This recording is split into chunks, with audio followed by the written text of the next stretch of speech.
আত্রেয়ী আঢ্যের লেখা গল্প নিবিড় বাঁধন। আজকাল অর্ণবকে কিছুতেই বুঝতে পারছে না তিথি। সব কিছু তো বেশ ভালোই চলছিল, হঠাৎ যে অর্ণবের কি হলো। তিথির ব্যাপারে কেমন যেন উদাসীন থাকে আজকাল। ওদের বিয়ের প্রায় 1.5 বছর হয়ে গেছে। বিগত 4-5 মাস যাবৎ অর্ণবের এই উদাসীনতা লক্ষ্য করছে তিথি। মাঝে মাঝে ওর মনে হয় যেদিন থেকে তিথির প্রমোশন হয়েছে সেদিন থেকেই এর শুরু।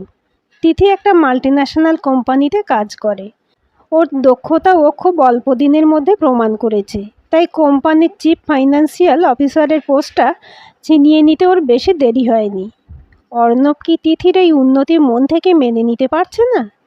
কিন্তু এতদিন ধরে অর্ণব তো সবসময় তিথির পাশে থেকেছে, ওর কর্মব্যস্ততা নিয়েও কখনো ক্ষোভ প্রকাশ করেনি। তাহলে কেন এই দূরত্ব তৈরি হলো তা তিথি কিছুতেই বুঝে উঠতে পারছে না।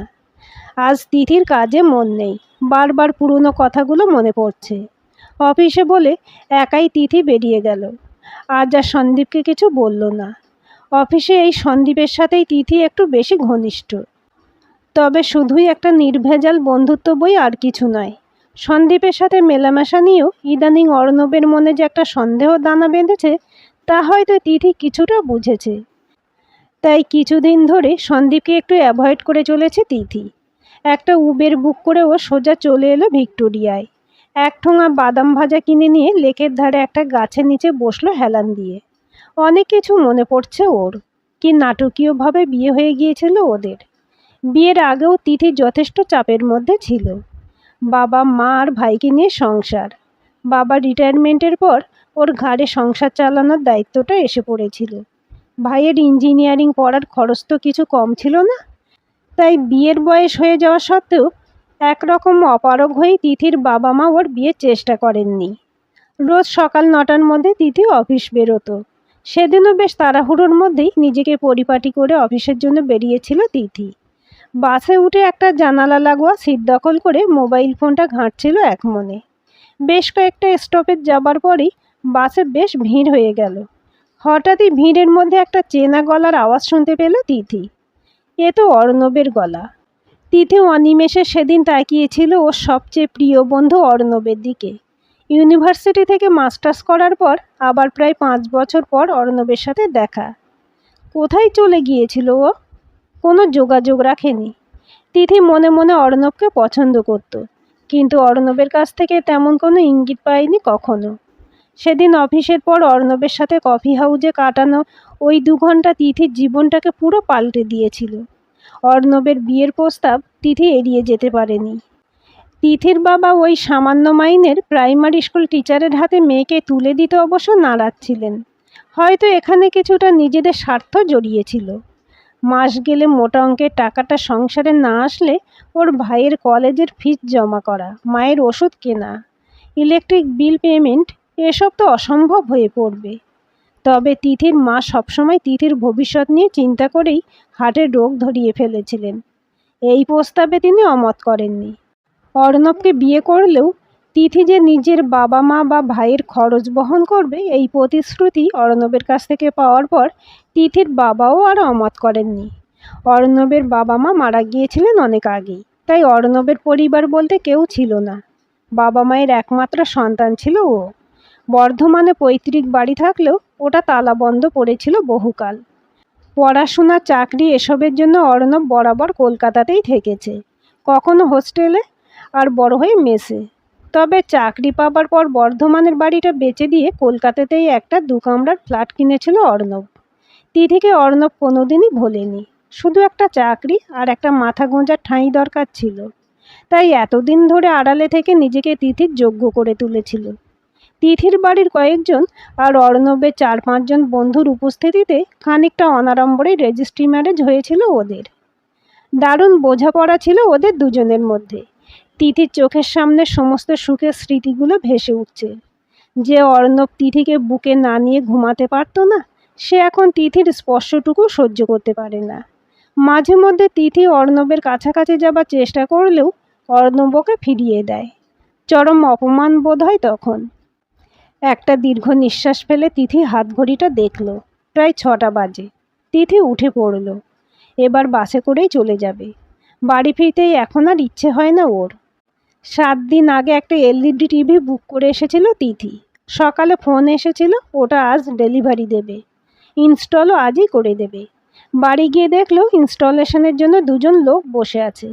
অর্ণব তিথিকে দেখে বলল, টিভি কোথায় লাগাবে আমি জানি না বলে ওদের বসিয়ে রেখেছি। তিথি অবাক হয়ে বলল, বসিয়ে রাখার কি আছে, তুমি তো ছিলে, লাগিয়ে নিলেই পারতে। অর্ণব বলল, তোমার টিভি তুমি কোথায় লাগাবে সে তো তোমার ব্যাপার, আমাকে টানছো কেন? তিথি বলল, আমার টিভি মানে?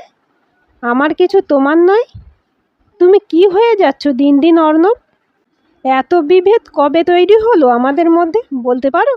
অর্ণব বলল, এই বাড়িটা ছাড়া এখানে আমার কি আছে বলো? তুমি এই বাড়িতে যখন এলে কিছুই তো ছিল না।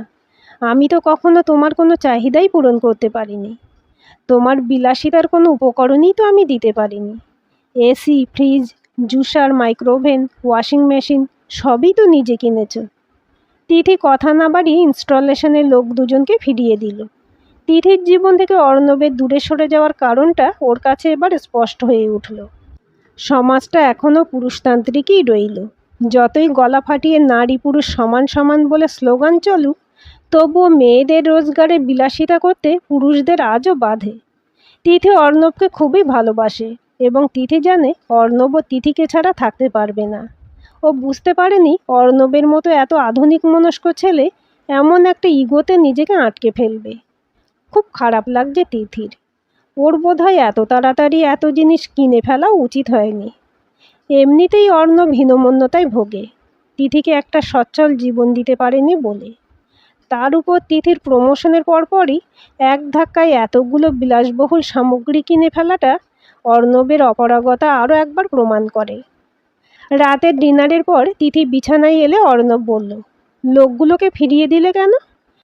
তিথি ফুট ক্রিম লাগাতে লাগাতে বলল, অর্ণব, আমি তোমার সাথে ঘর করতে চাই, ওই এলইডি টিভি বা ওয়াশিং মেশিনের সাথে নয়। তোমার খারাপ লাগবে জানলে আমি এসব করতাম না। আসলে তোমাকে একটু অন্যরকম ভেবেছিলাম। অর্ণব তিথিকে জোর করে বিছানায় শুয়ে দিয়ে শক্ত করে ওর কাঁধ দুটো চেপে ধরে দাঁত চিপে চিপে বলল, করুণা করছো? আমি কারো দয়ার পাত্রী হব না। তিথি কাতরভাবে বলল, অর্ণব, আমার লাগছে, আমাকে ছাড়ো। তিথির চোখের 2 পাশ দিয়ে জলের ধারা বালিশ ভিজিয়ে দিচ্ছে। অর্ণব এবার সম্বিত ফিরে পেয়ে তিথিকে ছেড়ে দিল। সকাল হতেই তিথি ব্যাগ গুছিয়ে নিল নিজের বাপের বাড়িতে চলে যাবে বলে।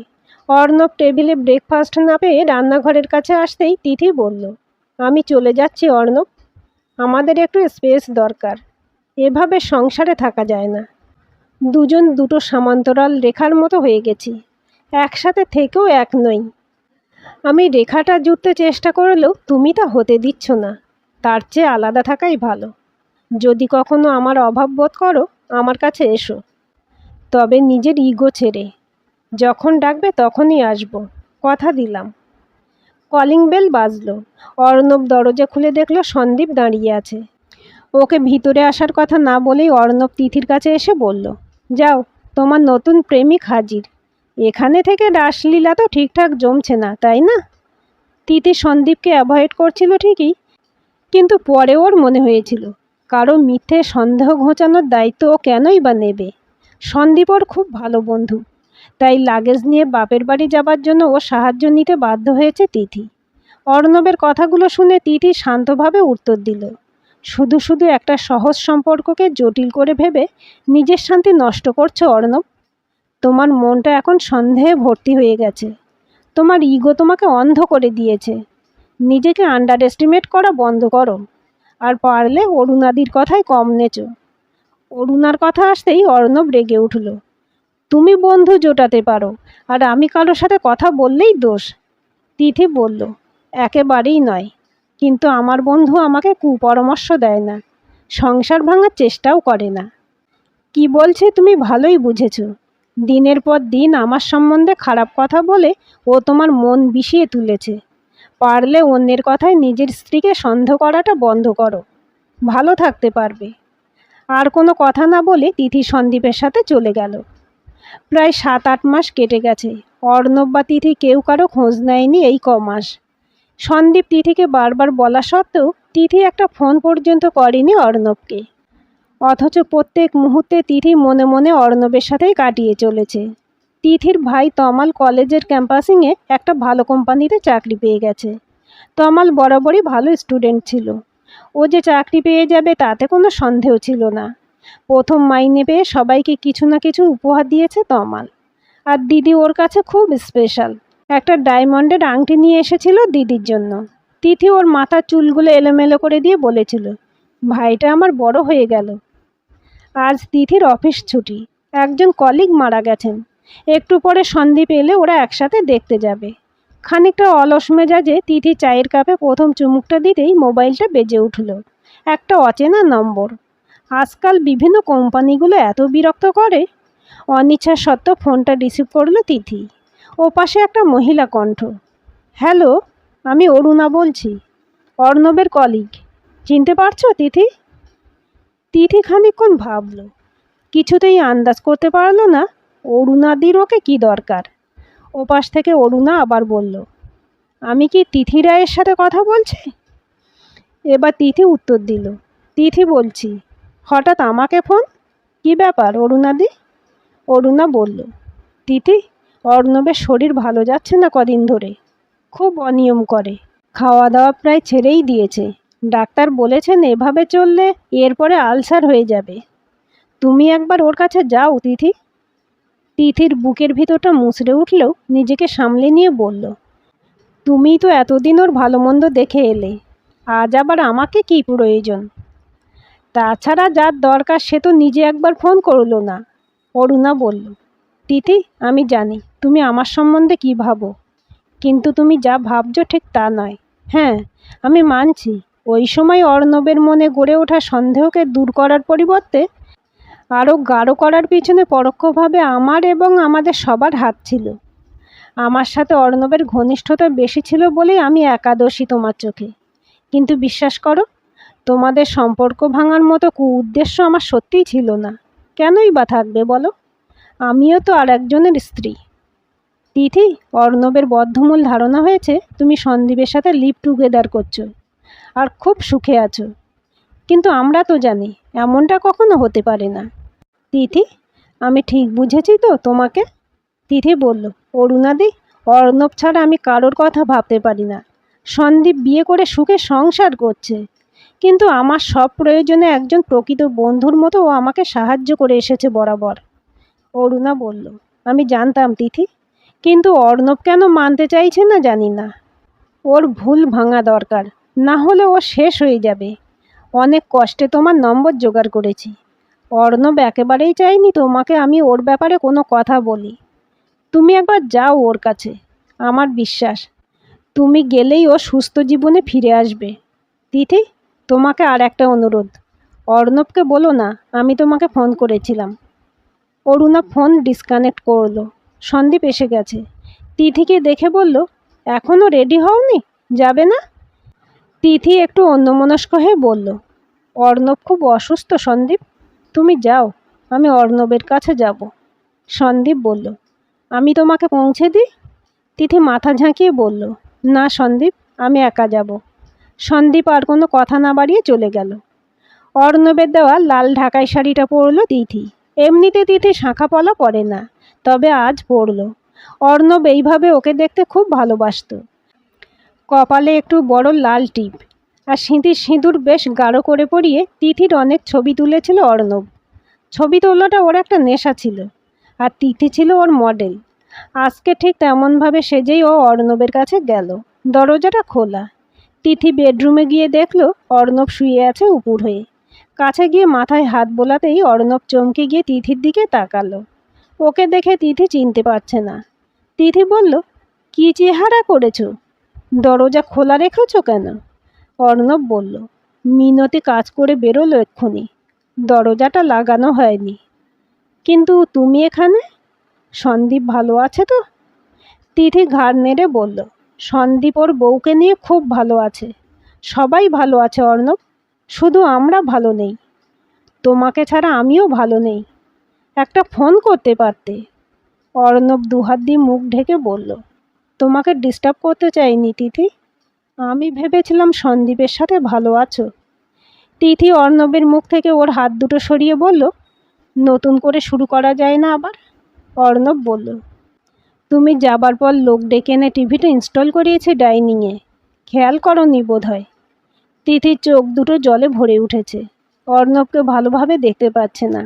অর্ণব ওকে বুকে জড়িয়ে ধরে ও চোখ মুছিয়ে দিয়ে বলল, তিথি, আমাকে একটা ডিএসএলআর ক্যামেরা কিনে দেবে?